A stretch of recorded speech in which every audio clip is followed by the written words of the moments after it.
тук вече не се вижда другата, виж? Пък стената му е по-пост. Да, трябваше на двата се видят с пенера огромния.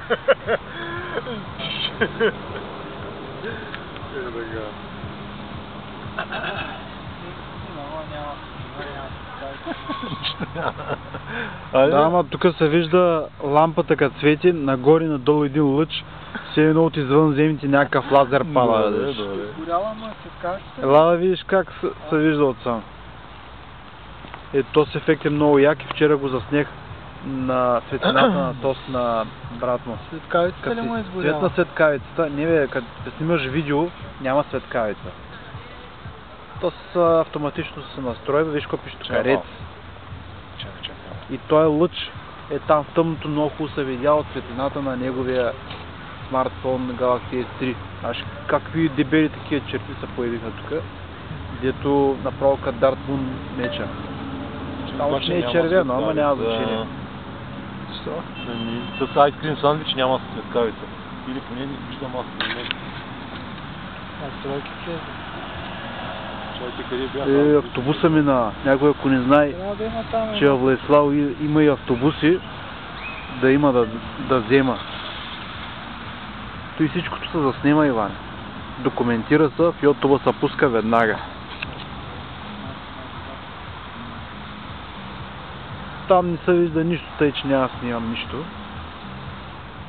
Картомайзер и батерии и танк за E2 електронна цигара трябва да се вземе. И никой му няма, не свети. Да. Що не свети? Не знам.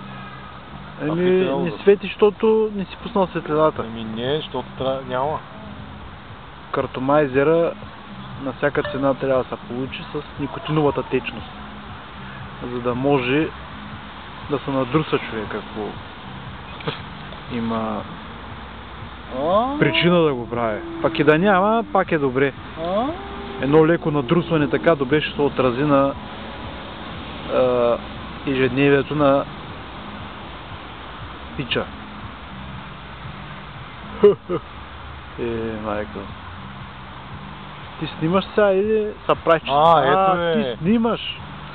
Браво. Важното е да се снима. Това е картомайзер. Някой ако не знае. Ето го с светкавица, за това е, да. Какво не свети? Твоето не свети ли много? Постоянно свети като на стария Sony Ericsson. Еми да бе, той клип прави, защото. Аз правя видео с картомайзер. Тук извънземните кацат. Дай да видя какво правиш, бе. Чакай. Ето виж аз какво правя. Виж. Виж аз какво правя. Аз правя картомайзери. Виж как му свети сега. Как свети, бе? Да. Това се вижда на стъклото, има стъклото да изглежда. Да, не нищо не се вижда. Стъкларска работа.